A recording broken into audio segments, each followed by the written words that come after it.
अब मुझे खुद से प्यार हो गया है। अंकिता, ये कैसे पराठे सेकी है तुमने? क्या तुम्हारी माँ ने तुम्हें पराठे सेकने नहीं सिखाया ढंग से? कमला जी ने नाश्ता करते हुए अपनी बहू से गुस्से में कहा। लाइए मम्मी जी, ये मत खाइए, मैं दूसरा सेक देती हूँ। बहू अंकिता ने डरते हुए कहा। रहने दे, मेरी तो किस्मत ही फूटी थी जो तुझ जैसी बहू मिली जिसे कोई भी काम करने नहीं आता। कमला जी की आवाज़ और भी ज़्यादा ऊंची हो गई। अंदर ऑफिस के लिए तैयार हो रहा रोहित सब सुन रहा था। उसने अंकिता को आवाज़ देकर अंदर बुलाया और बोला, तुमने कितनी बार समझाया है कि खाना बनाने में मन लगा लिया करो, लेकिन सुनती ही नहीं हो। रोज़ रोज़ मम्मी का मूड खराब कर देती हो। अंकिता की समझ में नहीं आ रहा था कि वो क्या करे। उसने अपने हिसाब से तो पराठे अच्छे ही बनाए थे, जिसे ससुर अरविंद जी ने बड़े मन से खाया था, लेकिन सासू माँ को पता नहीं क्यों उसकी बनाई कोई चीज़ अच्छी नहीं लगती। रोहित ने अंकिता से प्रेम विवाह किया था। कमला जी इस रिश्ते से खिलाफ थी क्योंकि दोनों अलग अलग जाति के थे। अरविंद जी के बहुत समझा बुझा तय जाकर कहीं राजी हुई थी वो, लेकिन दिल से वो उसे ना अपना सकी थी। अंकिता रोहित के साथ ही ऑफिस में जॉब करती थी, लेकिन रोहित ने शादी के बाद उसे कहा, देखो अंकिता, मम्मी वैसे ही इस शादी के खिलाफ थी। तुम जॉब करोगी और दिन भर घर से बाहर रहोगी तो उनका दिल कैसे जीत पाओगी? तो अभी तुम जॉब छोड़ ही दो तो ठीक रहेगा। अंकिता को भी रोहित की बात ठीक लगी। उसने अपनी अच्छी खासी जॉब छोड़ दी। घर में सास ससुर के अलावा जेठ जेठानी, एक देवर और एक ननद भी थे। जेठानी चूँकि जानती थी कि सासू माँ अंकिता को पसंद नहीं करती, इसी बात का फ़ायदा उठाकर वो घर के कामों में कतरी काट लेती। ननद कॉलेज जाती थी, वो भी कोई काम नहीं करती थी। कमला जी तो ऐसे भी हरदम उससे चिढ़ी ही रहती थी। अंकिता सुबह से लेकर रात तक चक्रघृती सी नाचती ही रहती थी, फिर भी सबका मुंह बने रहता। सबका मुंह बनाना अंकिता को नहीं अखरता था, क्योंकि उसके मन में ये विश्वास था कि वो एक ना एक दिन सासू माँ का दिल जीत ही लेगी। लेकिन जब रोहित भी अपनी माँ की भाषा बोलने लगता, तब अंकिता का दिल रो उठता। वो सोचती, ये वही रोहित है जो शादी से पहले कितने वादे करता था कि उसे रानी बनाकर रखेगा, परिवार के सामने उसकी ढाल बनकर रहेगा। वही रोहित अब उसे ही बात पर गलत ठहरा देता। एक दिन कमला जी फिर कपड़े को लेकर चिकचिक करती रहती थी। ये हरदम मशीन क्या लगाती रहती हो? कपड़े क्या हाथ से नहीं धो सकती? बिजली का बिल क्या तुम्हारे पिताजी आकर भरेंगे? सुनकर अंकिता का मन दुखी हो गया। सासू माँ उसे कुछ भी कह ले, वो सहन कर लेगी। बात पर तब पापा तक पहुँच रही है, ये सोचकर उसकी आंखों भर आई। लेकिन अब और नहीं। घर को संवारने और अच्छी बहू बनने के चक्कर में वो खुद के बावजूद खोती जा रही थी।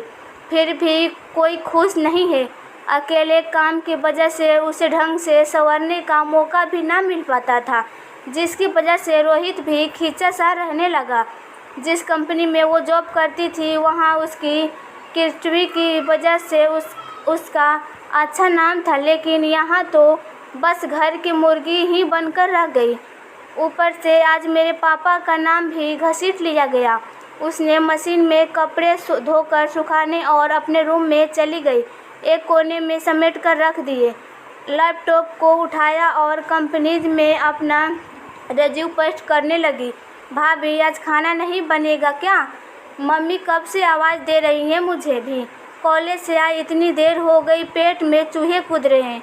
उनकी ननद राशि ने उनके रूम में जाकर तुनकते हुए कहा, भूख लगी है न राशि? तो भगवान ने तुम्हें भी दो हाथ दिए हैं, कुछ बना लो ना, मैं अभी कुछ ज़रूरी काम कर रही हूँ।